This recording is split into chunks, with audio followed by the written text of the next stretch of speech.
हम कितना बार शिक्षा मंत्री के पास जा रहे हैं तो हमें भ्रमित किया जा रहा है, तो हमारे पास ऑप्शन कुछ नहीं है और हमारा अधिकार है। हम मुख्यमंत्री जी से क्यों नहीं मिल सकते हैं? मिल सकते हैं, हम अपनी बातों को रख सकते हैं। टांग से नीचे भी करके लिए उस समय गुणवत्तापूर्ण शिक्षा कहाँ थी जब न्यूनतम हड़तांग से नीचा किया गया कटअप को और 65% सीट भरा गया। सर्वोच्च न्यायालय भी कहता है कि एग्जाम होने के बाद आप कोई विज्ञापन में छेड़छाड़ नहीं कर सकते हैं। तो ये विज्ञापन में TRE 1 में इन्होंने न्यूनतम हड़तांग को कम करके लिया, वो विज्ञापन में छेड़छाड़ किया।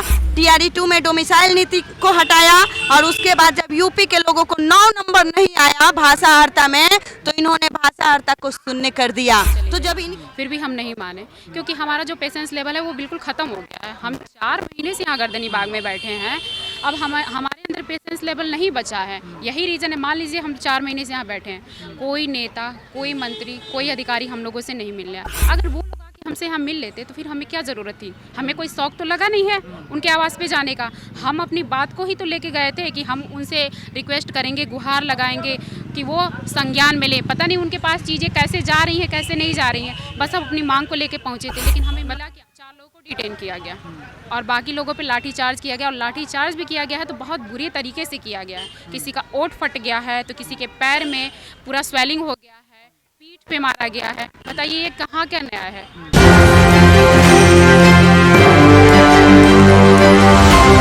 BPSC TRE 3 परीक्षा की सप्लीमेंट्री रिजल्ट जारी करने को लेकर कल जो छात्र हैं मुख्यमंत्री आवास पे गए थे, उनसे मिलने के लिए गए थे। लगातार छात्रों का जो आंदोलन है लगातार जारी है, लेकिन थक हार कर कल क्या हुआ कि छात्र पहुंचे मुख्यमंत्री से मिलने, लेकिन उन्हें मिलने नहीं दिया गया।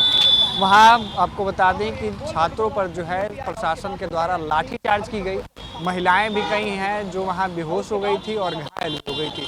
हमारे साथ उसी में से कुछ छात्राएं हैं, इनसे हम सीधे बातचीत करेंगे कि कल गई थी तो कल क्या कुछ हुआ और आगे की क्या कुछ रणनीति है। क्या नाम है? इंदु प्रभा। कल आप लोग मुख्यमंत्री जी से मिलने गए थे, क्या गए थे? प्रत्यक्षम की प्रमाणम आप लोग देखे ही हैं कि क्या हुआ। लाठी डंडे की सरकार है, नीतीश कुमार हैं, मैं उनके लिए यही शीर्षक दे रही हूँ। लाठी डंडे की सरकार है और नीतीश कुमार हैं, क्योंकि एक तरफ वो महिला संवाद निकाल रहे हैं और दूसरी तरफ महिलाओं पर बर्बरतापूर्वक व्यवहार करवा रहे हैं। ये बर्बरता घोर ही निंदनीय है कि जहाँ पे एक तरफ आप बेटी की बड़ी बड़ी बातें करते हैं, बहनों के लिए बड़ी बड़ी बातें करते हैं, महिलाओं के सम्मान में निकालते हैं और दूसरी तरफ ये पीठ पीछे क्या करते हैं कि आपके राज्य में ये महिला पर लाठी क्यों चला, इसके लिए हमें उनसे जवाब चाहिए। और हम वहाँ कोई अहिंसा करने गए थे, उग्रवादी हैं कि आंदोलन करने जा रहे हैं वहाँ पे? हमारी बात, हम 4 महीना से यहाँ पे बैठे हुए हैं, कोई भी अधिकारी हमसे मिलने नहीं आया, कोई भी मंत्री हमसे मिलने नहीं आया, जबकि हम कितना बार शिक्षा मंत्री के पास जा रहे हैं तो हमें भ्रमित किया जा रहा है। तो हमारे पास ऑप्शन कुछ नहीं है और हमारा अधिकार है। हम मुख्यमंत्री जी से क्यों नहीं मिल सकते हैं? मिल सकते हैं, हम अपनी बातों को रख सकते हैं। तो फिर ये लाठीचार्ज क्यों हुआ और वो भी बुरी तरह से हुआ और फिर हमारे कुछ महिलाओं को डिटेन भी किया गया? ऐसा क्यों किया गया? ऐसा नहीं होना चाहिए। वो अधिकारी लोगों से वार्ता किए कि आप लोग क्या कर रहे थे कि ऐसा हुआ, तो फिर हम लोगों से क्यों नहीं मिले कि आप लोग क्या चाहती हैं? तो हम अपना आंदोलन तब तक जारी रखेंगे जब तक माननीय मुख्यमंत्री जी हमसे नहीं आकर मिलेंगे और वो अपने मुंह से कह दे कि हम सप्लीमेंट्री नहीं देंगे। आप लोगों की आगे की क्या रणनीति? आगे की रणनीति है कि हम अब राज्यपाल जी को आवेदन देने जा रहे हैं कि हम जल समाधि लेंगे। हम जीकर क्या करेंगे जब हमारी कैरियर ही नहीं बनेगी? तो हम सेम नंबर लाए हैं, इसलिए हमारा अधिकार है सप्लीमेंट्री रिजल्ट पे। वो हमारा ही सीट है, जो 87,774 पद निकला है वो सीट हमारा है। और हमें लग रहा है कि जो भी शिक्षा मंत्री जी है और जो कल यहाँ गर्दनी बाग में जो अधिकारी जी आए, अंसारी जी आए, वो हमें भ्रमित कर रहे हैं। हमारे तरफ से कोई केस नहीं हुआ है। हमारे तरफ से केस हुआ है जो EWS में 10% आरक्षण बोलकर नहीं दिया गया है, उसके लिए केस हुआ है।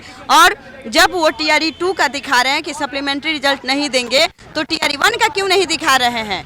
और रहा बात माननीय उच्च न्यायालय की पालन करने की बात कर रहे हैं, तो वो TRE 1 से पालन करे। TRE 1 में जब उत्तर प्रदेश के लोगों का नंबर नहीं आया तो वही अतुल प्रसाद जी न्यूनतम हड़तांग से नीचे भी करके लिए। उस समय गुणवत्तापूर्ण शिक्षा कहाँ थी जब न्यूनतम हड़तांग से नीचा किया गया कटअप कटअप को और 65% सीट भरा गया। उसके बाद सप्लीमेंट्री दिया गया।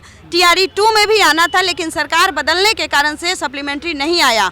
और टीआरई 3 की कंपेयर टीआरई 2 से न करें, क्योंकि ये विज्ञापन अलग है। और रही बात माननीय उच्च न्यायालय की, तो उच्च न्यायालय यह भी कहता है, सर्वोच्च न्यायालय भी कहता है कि एग्जाम होने के बाद आप कोई विज्ञापन में छेड़छाड़ नहीं कर सकते हैं। तो ये विज्ञापन में टीआरई 1 में इन्होंने न्यूनतम अर्हता को कम करके लिया, वो विज्ञापन में छेड़छाड़ किया। टीआरई 2 में डोमिसाइल नीति को हटाया, और उसके बाद जब यूपी के लोगों को 9 नंबर नहीं आया भाषा अर्हता में, तो इन्होंने भाषा अर्हता को शून्य कर दिया। तो जब इनकी गलती होती है ना, और उर्दू का पेपर सेंटर पे नहीं पहुंचा, तो जब इनकी गलती होती है, तो वहाँ माननीय उच्च न्यायालय का कहाँ होता है पालन करना। और हमारी जब बातें होती है तो आप माननीय उच्च न्यायालय की पालन कर रहे हैं। तो माननीय मुख्यमंत्री जी हमसे आकर कह दे कि हम सप्लीमेंट्री नहीं देंगे, हम मान जाएंगे, लेकिन हम नहीं मानेंगे तब तक जब तक मुख्यमंत्री जी नहीं आएंगे। और यह जो हमारा आंदोलन होगा, भूतो न भविष्यति होगा, न भूत पास्ट में ऐसा हुआ है आंदोलन, न भविष्य में ऐसा होगा आंदोलन। हम ऐसा करेंगे, हम लोग न लाठी डंडे से डरने वाले हैं, न अधिकारी से डरने वाले हैं, हम डरने वाले बेटी नहीं हैं। हम आंदोलन जारी रखेंगे और इससे भी उग्र आंदोलन करेंगे। और जरूरत पड़ेगा तो हम माननीय मुख्यमंत्री जी के जिला में नालंदा जिला जाएंगे निजी आवास पे आंदोलन करने के लिए। आप लोग जब गए मुख्यमंत्री आवास तो शुरू से क्या क्या हुआ? हम लोग यहाँ से जब गए तो सबसे पहले तो हमको रोका गया कि ये प्रतिबंधित एरिया है, प्रतिबंधित क्षेत्र है, आप लोग यहाँ से चले जाइए। फिर भी हम नहीं माने, क्योंकि हमारा जो पेशेंस लेवल है वो बिल्कुल ख़त्म हो गया है। हम 4 महीने से यहाँ गर्दनी बाग में बैठे हैं, अब हमारे अंदर पेशेंस लेवल नहीं बचा है। यही रीज़न है। मान लीजिए हम 4 महीने से यहाँ बैठे हैं, कोई नेता, कोई मंत्री, कोई अधिकारी हम लोगों से नहीं मिल रहा। अगर वो लोग आके हमसे यहाँ मिल लेते तो फिर हमें क्या ज़रूरत थी? हमें कोई शौक तो लगा नहीं है उनके आवास पे जाने का। हम अपनी बात को ही तो लेके गए थे कि हम उनसे रिक्वेस्ट करेंगे, गुहार लगाएंगे कि वो संज्ञान में ले। पता नहीं उनके पास चीज़ें कैसे जा रही हैं, कैसे नहीं जा रही हैं, बस हम अपनी मांग को लेके पहुँचे थे। लेकिन हमें मिला क्या वहाँ पे? हम न्याय के लिए वहाँ गए थे, अपनी मांग को लेके गए थे, और वहाँ हमें मिला लाठी। हमारे ऊपर लाठी चार्ज किया गया, 4 लोगों को डिटेन किया गया, और बाकी लोगों पे लाठी चार्ज किया गया। और लाठी चार्ज भी किया गया है तो बहुत बुरी तरीके से किया गया है। किसी का ओठ फट गया है, तो किसी के पैर में पूरा स्वेलिंग हो गया है, पीठ पे मारा गया है। बताइए ये कहाँ क्या न्याय है?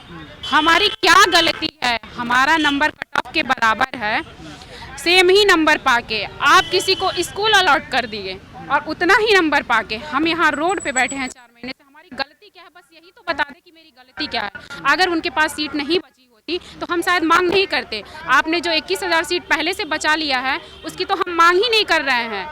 आप जो मल्टीपल रिजल्ट दिए हैं, कैंडिडेट तो कहीं एक ही जगह ज्वाइन कर रहा है ना, 2 जो सीट खाली हो रही है वो जो तो छोड़ रहा है, उसी पे हम बोल रहे हैं कि हमको रिजल्ट दे दीजिए। तो हमारी मांग कहाँ से गलत है? एक नॉर्मल इंसान भी समझ जाता है, एक ठेला चलाने वाला भी समझ जाता है। आगे की आप लोगों की रणनीति क्या होगी? हम मानने वाले नहीं है। ये हमारा हक है। हम किसी से भीख नहीं मांग रहे कि तुम हमें भीख दे दो।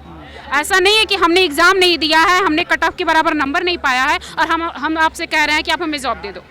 जेडीयू के लोग ये भी कह रहे हैं कि राजनीतिक पार्टियों का सपोर्ट मिल रहा है, इसलिए सर ये सरासर गलत है। मैं ये क्लियर कर देना चाहती हूँ कि हमारा किसी पक्ष विपक्ष से कोई लेना देना नहीं है।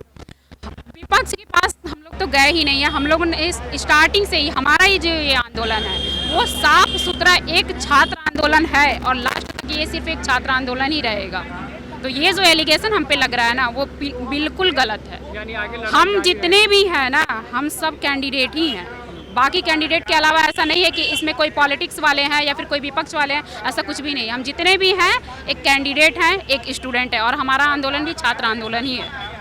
कि साफ तरीके से जो बीपीएससी टीआरई 3 सप्लीमेंट्री रिजल्ट जारी करने को लेकर मुख्यमंत्री आवास के पास मिलने गए थे, उन्होंने स्पष्ट कहा शुरू से अंत तक उनके साथ क्या क्या हुआ। इन्होंने स्पष्ट कहा कि आंदोलन ये आगे भी जारी रहेगा, जल समाधि तक की भी बात ये लोग कह रहे हैं कि अगर लगातार सरकार के द्वारा बातें नहीं मानी जाएंगी तो आखिरी विकल्प होगा जल समाधि लेना।